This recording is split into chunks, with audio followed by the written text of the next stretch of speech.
The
importance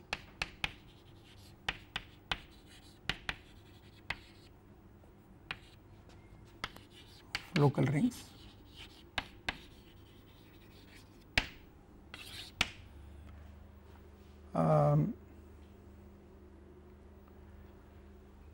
So we have already seen this, that if X is a variety over an algebraically closed field K,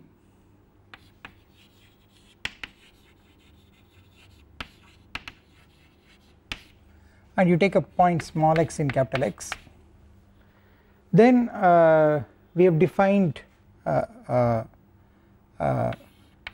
local ring of the variety capital X at the point small x, okay, and so this is the local ring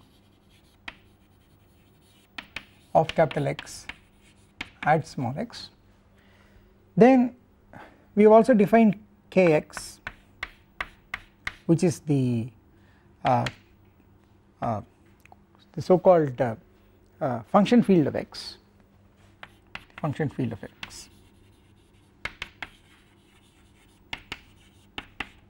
okay, and see we have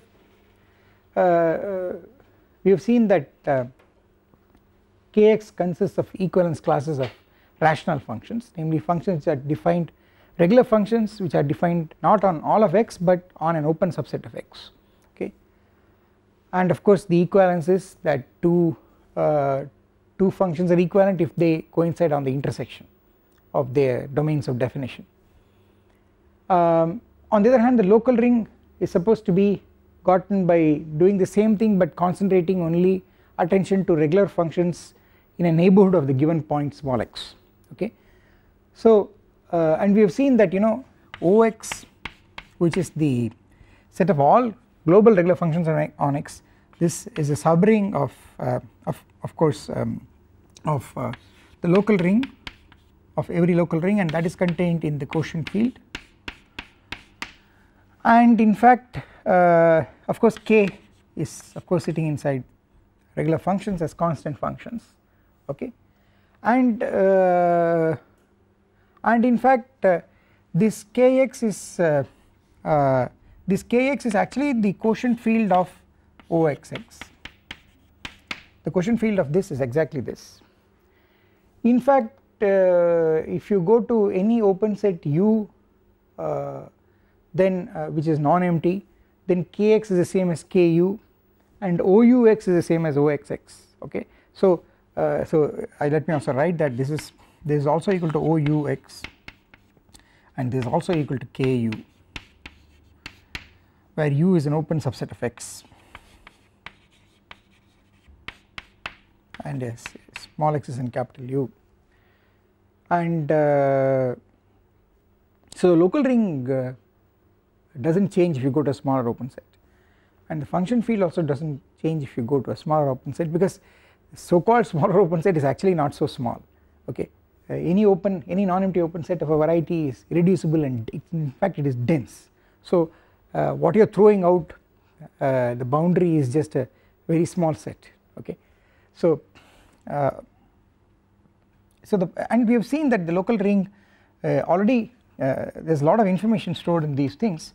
In fact so I should also mention that this OX, so I should also say that OX is this is equal to AX if X is affine. So that is also, you also have that OX is the same as AX if X is affine, and then and in that case this is also equal to the quotient field of AX. Of course when I say when I write AX, this is defined only if X is affine, that is X is isomorphic to an irreducible closed subset of some affine space. And of course there are so many other things. Of course if X is projective, we have seen that OX is, this is equal to this, okay. If X is projective then OX is just K, alright, then because there are no non-constant global regular functions on a projective variety, right. Then we have also seen that see the local ring stores a lot of information, that so in fact the dimension of X, the topological dimension of X is the same as the Krill dimension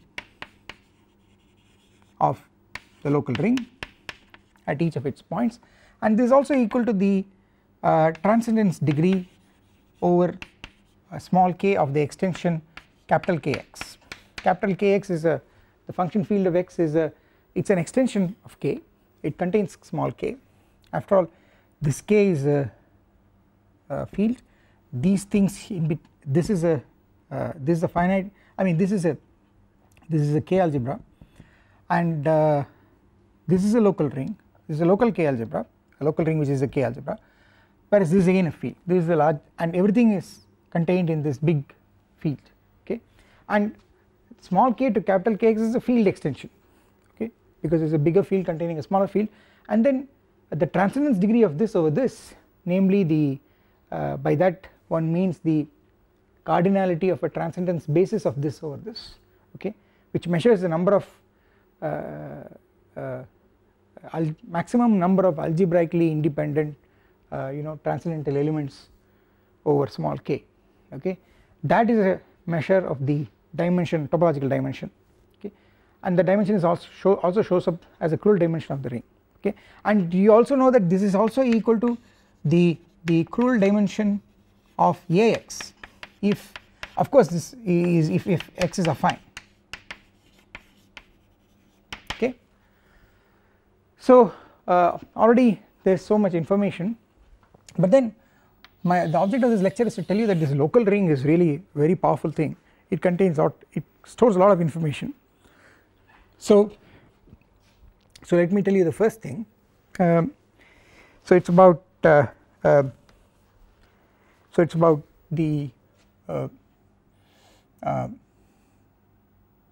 yeah, so alright, so let me talk first about local rings and morphisms, okay. So suppose X and Y are varieties and F is a morphism of varieties,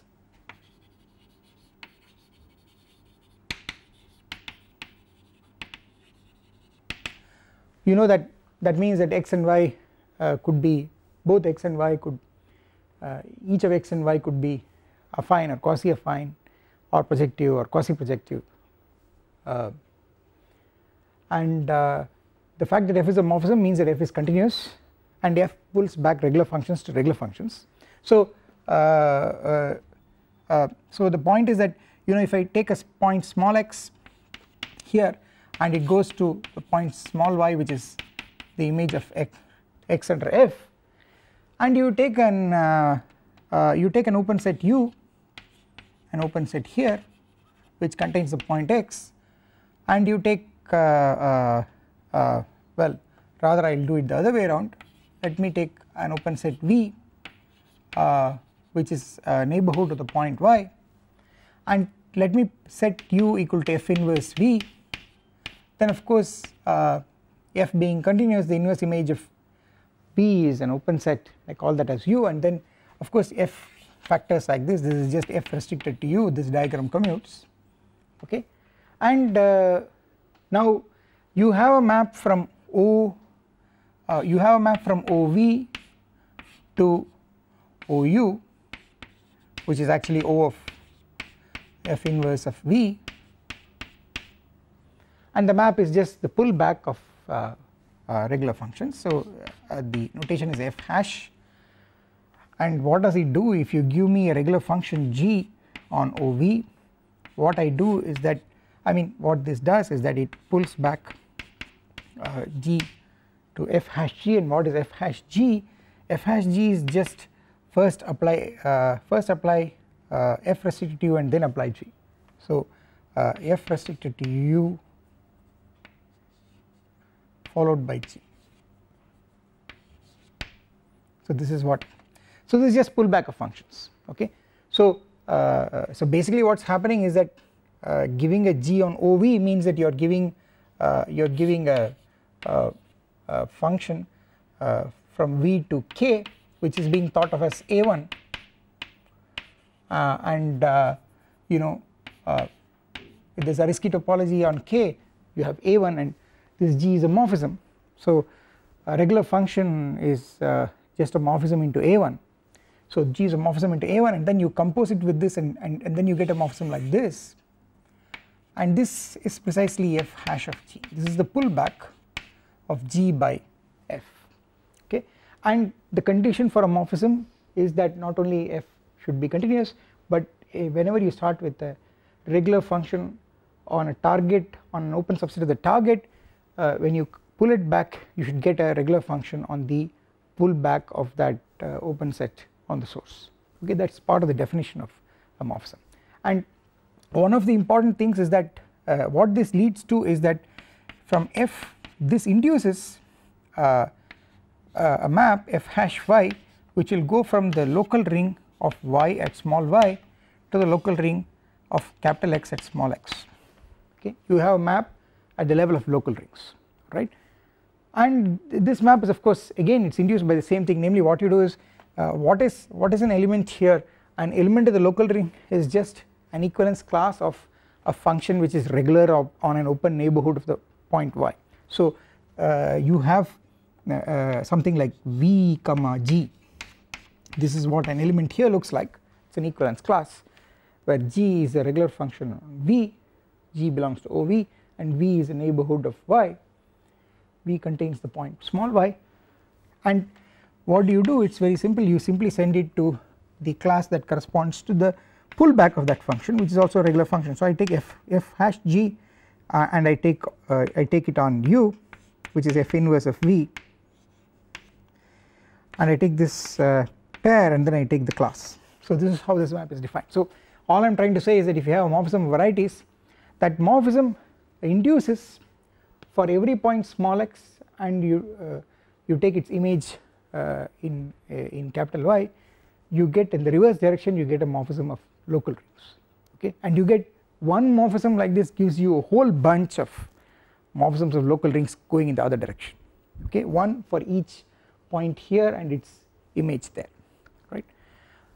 So so you have this situation, and now you can see that it's rather easy to see that, you know, if f is an isomorphism, then you also have a map going in the other direction, okay, and that map will induce a map in this direction now, and you will see that if f is an isomorphism then all these maps on local rings are all isomorphisms, okay. So in fact I must tell you that all these ring maps that we are talking about here are not just ring maps, they are in fact K algebra homomorphisms, okay, they are identity on K and they are K linear, okay. So so it's clear if f is an isomorphism then f hash y is an isomorphism for all small y in capital Y, for all small y in capital Y. So you have this is very clear, okay, because you just have to f induces f hash y in this direction, and then f inverse will induce a map in this direction, which will be f inverse hash x, and you will have f inverse hash x will be the inverse of f hash y, okay. So let me write that, since f inverse hash x will be just f hash y inverse, you will get this, okay. So because from this diagram, if f is an isomorphism, G pulls back to f hash G under f, then f hash G pulls back to G under f inverse, okay, it is quite obvious.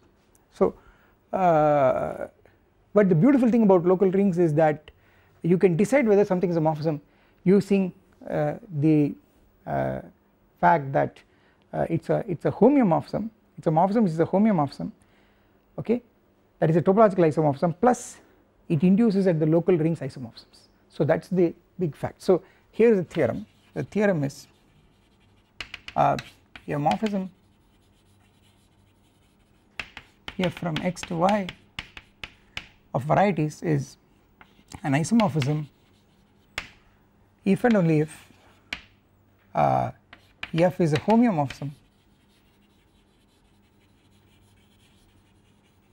and f hash y is an isomorphism for all y in y. So here is a very powerful theorem that tells you about the power of local rings. So what it tells you is that if you want to check a morphism is an isomorphism,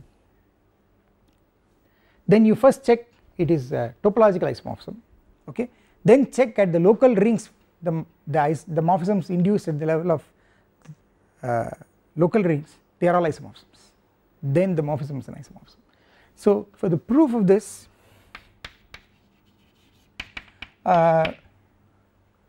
you see one way we have already discussed that if f is an isomorphism, then of course f is a homeomorphism and fy hash is an isomorphism for every y, that is something that we have already seen, okay.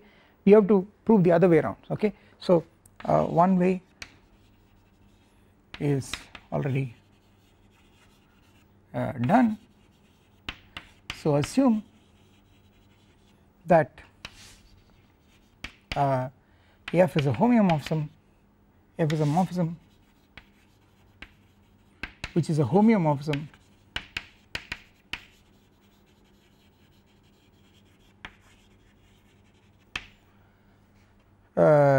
and f hash y is an isomorphism for all small y in capital Y, okay. So what do I have to prove? I just have to prove that f is an isomorphism, which means I have to show that f inverse is a morphism, that is all, okay. How do I show f is an isomorphism? Just by showing that f has an inverse, but f already has a set theoretic inverse because it is a homeomorphism. F inverse is a continuous map, f has the continuous map f inverse, okay, which is also a homeomorphism. I just have to show that this f inverse is a morphism. Once I am done, once I prove that I am done, okay. So we only have to show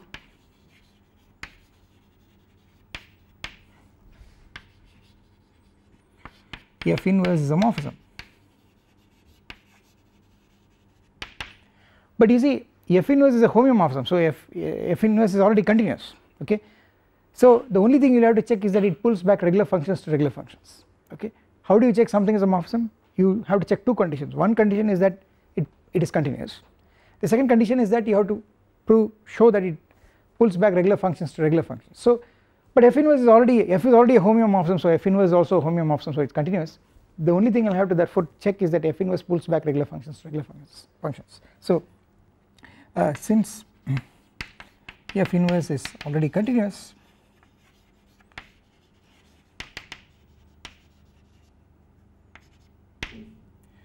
we only have to show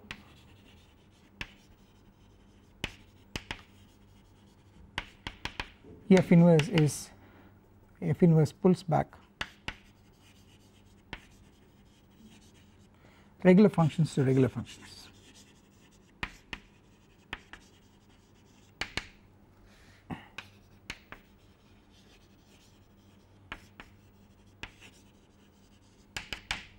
I just have to show this, okay. So so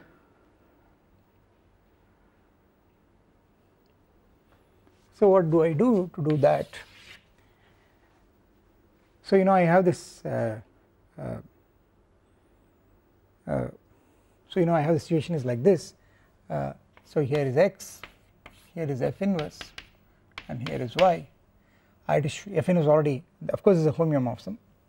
I have to show it pulls back regular functions to regular functions. So what I will do is I will take an open subset u here, open subset, okay.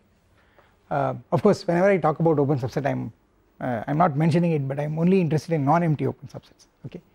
So then I take f inverse of u, which is actually f of u, which is v, and this is an open subset here, because after all f is an open map, f is a homeomorphism, so it is an open map. So f of u is an open subset, so f inverse of u is just fu, which is just v, and well, f takes u to v, so I have two arrows, one arrow in this direction, which is an isomorphism, topological isomorphism, which is f restricted to u, and I have a map like this, which is f inverse restricted to v.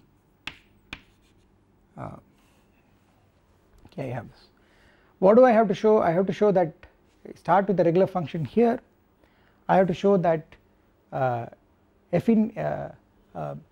inverse pulls back a regular function to a regular function. So I will have to look at OU, which is a regular, these are regular functions on u, and from here I will get OV, these are regular functions on v, and this is f inverse hash, okay. It is this, I have to check that this f inverse hash, which is pulling back regular functions by f inverse, I actually show that this have to show that this lands into this, okay. So so let me do something.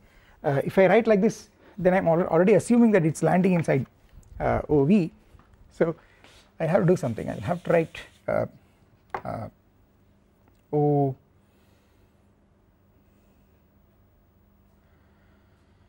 so I will just write maps from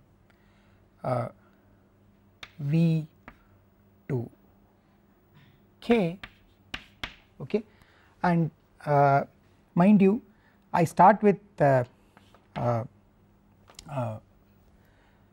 h, which is regular function on u, okay. So I have h like this, it is a morphism into a1, okay, and what I will have to do is the pullback of h under f inverse hash is just composition of h with f inverse, okay. So what I will get is I will just have to apply I will have to apply f inverse to v. I have to take f inverse restricted to v, I have to first apply that, and that will take me from here to here, and then I have to apply h. This is what it goes to, okay. And now so the composition is this, so it's a map like this. This is f inverse hash of h, okay. It is just this f inverse followed by this h. I pull back the regular function h to a function on v, and I will have to show that this function on v, this function from v with values in k, is not just a function, I have to show it is regular. So the first thing that I want you to notice is that it is not just a map from v to k, it actually goes into the subset of maps continuous for the Zariski topology from v to a1. Certainly it is a continuous map, because it is a composition of f inverse, which is a continuous map, and the map h, and the map h is continuous because, mind you, any regular function is continuous after all a regular function is a morphism into a1 and a morphism is always continuous, okay, and so this is a composition of continuous functions, so it is continuous, right.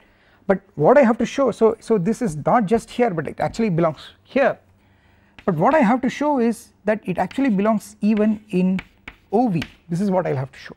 I will have to show that this is actually here, I have to show it is regular, alright, and that is a smaller subset. Not every continuous map is a regular function, okay. So but then the point is, how do I check something is regular? How do I check a map is regular? See, the notion of regular is something that is very local, okay. So to check that something is regular I just have to check it at every point, right. So you know so I will have to just check that this function is regular at each point of V, that is all I have to check, right. And so for that we do the following thing, you know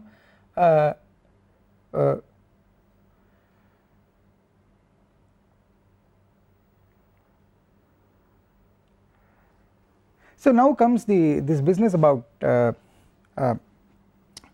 so now comes this, now I will have to use this hypothesis that F inverse hash I mean this Fy hash are all isomorphisms for every small y in capital Y. I will have to use this. So what I will do is I will start with a y in V. So I have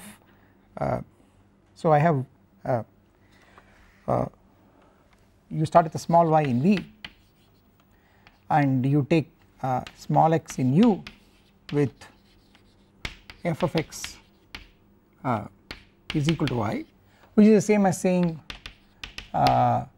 x is f inverse y, okay. So small y goes to small x and this y is fx, f of small x, okay, and of course I have chosen y in V. So you know I have this OV is regular functions on V, then I have this OYY which is the same as OVY, because as I told you the local ring does not change if you go to a smaller open set, alright, and you know this is the regular functions are sitting inside the local ring of course, okay, and on the other hand I have also OXX, O capital X small x, which is a local ring of capital X at small x, is the same as OUX, because after all U is a smaller open set which contains a point small x and the local ring does not change if you go to a smaller open set, and this is also contained inside this, okay, and the point is that this F inverse hash induces F inverse hash x yeah, so F inverse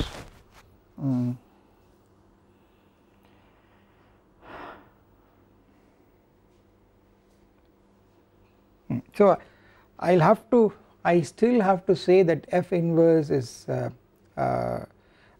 yeah, so I need to do something here, so I will not use this, I will rather use the map that is in the other direction which is given to me. What is given to me is that Fy hash is an isomorphism. So you know, so there is a map like this which is Fy hash, okay, and this is an isomorphism, this is given, it is given that this is an isomorphism, alright, it is given that this is an isomorphism, and mind you this Fy hash is induced by F which is actually going in this direction, okay. So it is given to me that this you know this Fy hash is an isomorphism for every small y, okay, I have to use that. So well so what do? I do the following thing. So you know, see this h is a regular function on U, okay. Since h is a regular function on U, it gives me a germ at the point small x, namely what is the germ? The germ is just you take the equivalence class U comma h, you take the pair U comma h and take its equivalence class, that is an element here. Okay, this is how you have a map from the regular functions on an open set to the local ring at a point on that set, namely you take this pair consisting of the regular function and that open set and take the equivalence class, and such equivalence classes up to equality on intersections is what constitutes the local ring at the point.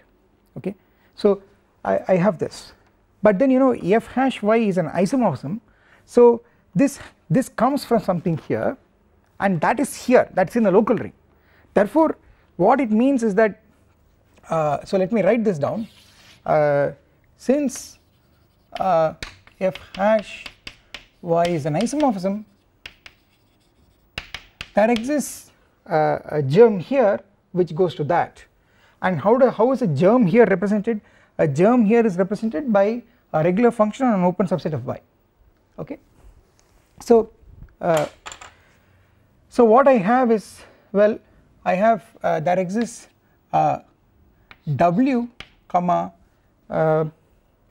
let me use some other symbol, I have not used g, let me use g. There exists w comma g which is a germ, an element of the local ring of capital Y at small y, which is of course the same as O, if you want, O v y. So you know in that sense w I can even think of w as sitting inside v, such that in fact this is unique because it is an isomorphism, such that f hash y of this w comma g is this class u comma h. Okay, so this happens just because this has a pre-image here, this is an isomorphism. Okay, so what I get is I have a w comma g here which goes to this under f hash y, because f and that w comma g is of course a unique germ because it's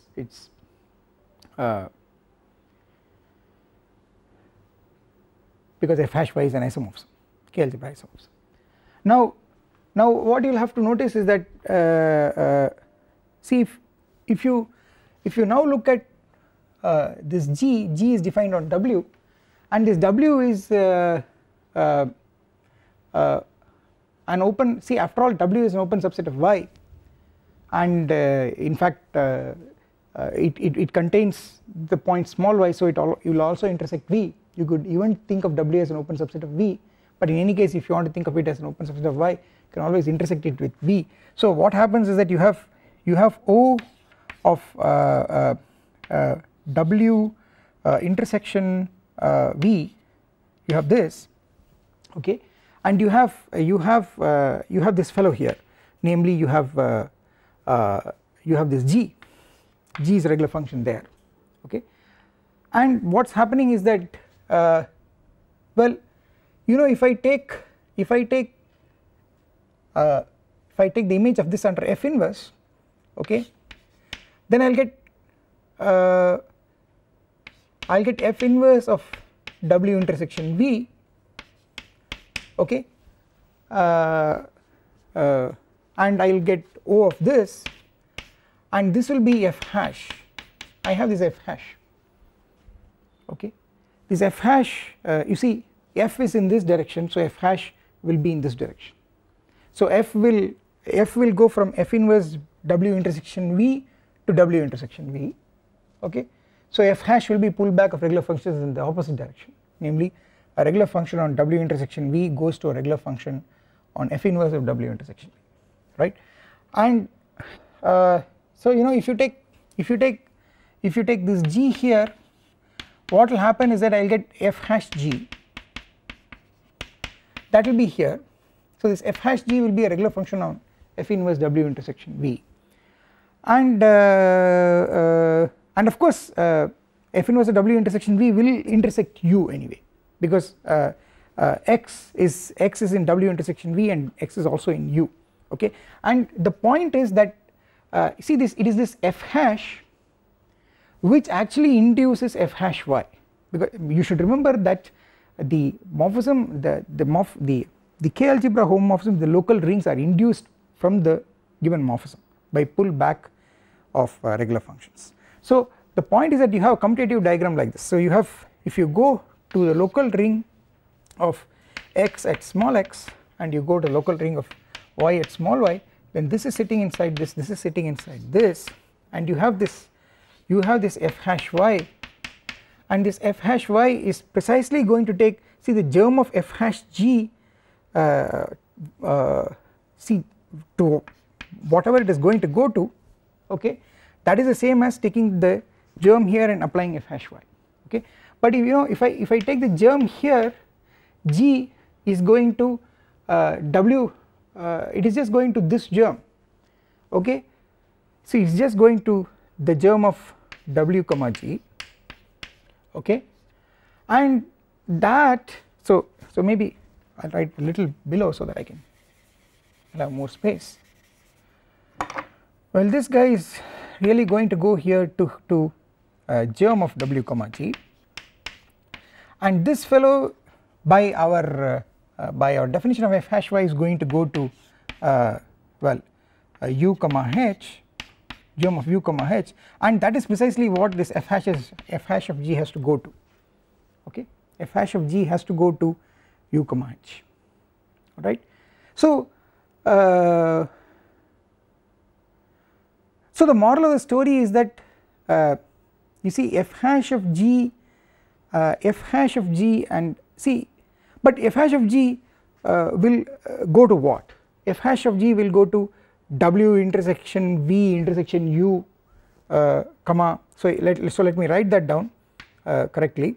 So what you will get here is, so let me have some more space to write. So what is this going to go to? It is just going to go to if you want w f inverse w intersection f inverse of w intersection v comma f hash of g, and that is the same as this fellow here u comma h as germs, because this is what goes to that, okay, and you have something like this diagram commutes, okay. Now so the moral of the story is that this f hash g and h coincide when are two germs the same, when are two germs the same, when are the germs of two pairs the same. By the definition of the local ring, the two pairs define the same germ if the functions coincide on an intersection. So what this tells you is that f hash of g coincides with h in a neighborhood of y of x, okay. F hash of g coincides with h in a neighborhood of x, that's because these two germs are the same, alright. But then but what is f hash of g? F hash of g is just you first apply f and then you apply g. So f hash of g is just g circle f, g circle, of course f restricted to f inverse v intersection w.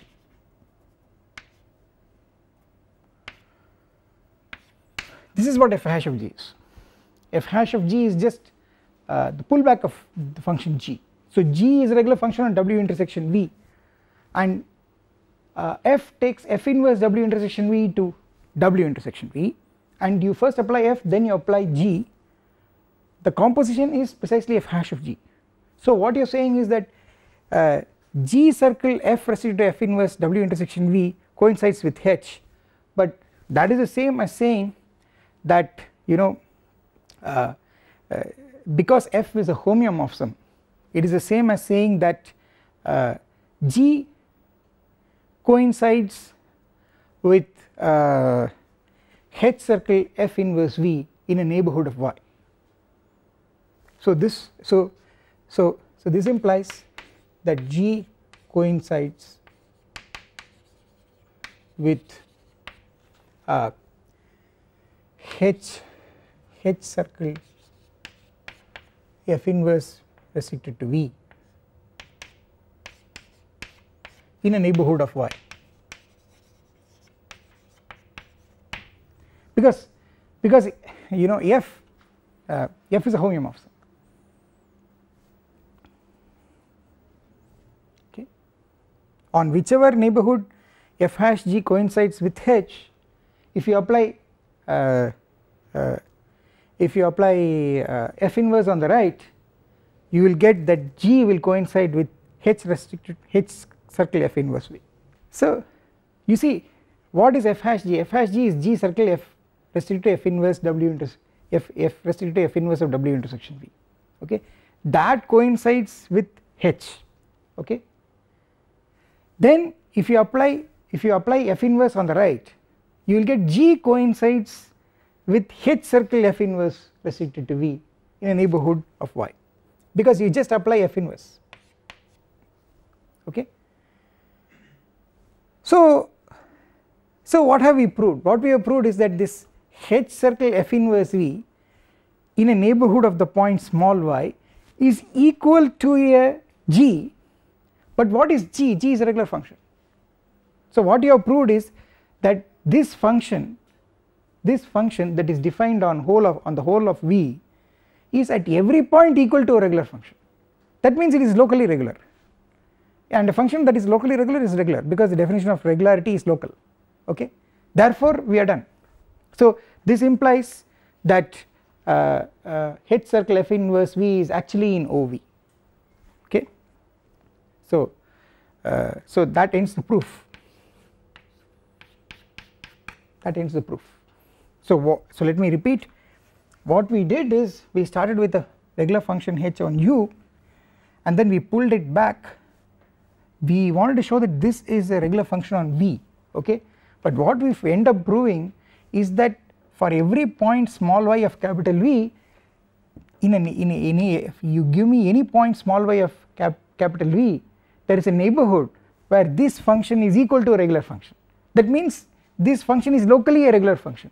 A function which is locally a regular function is regular because the definition of regularity is local. This function is already continuous, okay. So we have proved that F inverse hash pulls back regular functions to regular functions. We already know it's continuous, therefore F inverse is a morphism and we are done, therefore F is an isomorphism, okay. So what you must understand is that you must realize that to check that something is a morphism, there are two steps. One is to check topologically that it is continuous. The second thing is you have to check that it pulls back regular functions to regular functions. But the point is that the checking that it pulls back regular functions to regular functions can always be done even at the level of local rings. That is essentially the idea. So to check that a morphism is an isomorphism, all you have to check is that the morphism is topologically an isomorphism, namely a homeomorphism, plus you must check that it induces isomorphism at the level of local rings, okay, at every local ring, okay. So that is the power of local rings. So from now onwards, whenever you see a morphism which is topologically a homeomorphism, what is an easy way to check that it is actually an isomorphism? You just check that at local rings it induces isomorphisms. And mind you, I told you that there are morphisms which are topologically isomorphisms, that is homeomorphisms, but for which the inverse map is not a morphism. There are morphisms like that, they are bad morphisms, okay. So just because a morphism is a topological isomorphism need not mean that it will have an inverse morphism. It need not be an isomorphism. It may be, so a morphism can be an isomorphism in the topological sense between two varieties, but it may not be an isomorphism in the sense of varieties. It may not be an isomorphism of varieties. So you can have two varieties that are topologically the same, but as varieties they are very different, okay. Okay, so this is one important fact about local rings. The next thing that I want to talk about is about the other important fact about local rings is you know here we have seen that somehow the behavior of the morphism is controlled by all the ring homomorphisms that it induces at the level of local rings, right. That's the whole idea. Now for example, the fact that this is an isomorphism is captured from the fact that all the local ring at the local ring level it induces isomorphisms, okay. So the behavior of morphism at the local ring level controls everything, okay. Now that is at the level of morphisms. What about the level of regular functions? So let me make a very simple statement which seems tautological. So if you have a rational function on a variety, okay, by definition a rational function on a variety is an element of the function field. It's a regular function defined on an open set. Of course there could be a locus where it is not defined, okay, namely the complement. There could be some closed set where it is not defined. Now when do you conclude that a rational function is a regular function? So a rational function is an element here. If capital X is a variety, a rational function is an element here, and when do I conclude that it is here? Okay, when do I conclude that a rational function is regular? Which means this means what I am trying to say is I am trying to say that the rational function is actually defined everywhere. Okay, when you say rational function, a rational function is only a regular function that is defined only on an open subset. It need not be defined on the whole variety, okay. But if you ask the question, when is a rational function actually regular, the answer to that is the following: to check that something here is here, it's enough to check that it is here in every local ring, okay. So it's a very nice result to check that a rational. So the idea is like this. The idea is that if you have a rational function and if it is in every local ring, the fact that it is in every local ring means that at every point in a neighbourhood of the point it can be extended to a regular function. That means you can extend it to a regular function everywhere. Therefore it should be a global regular function, so it should be here, okay. But then how does one prove it accurately using commutative algebra? We will do that in the next lecture.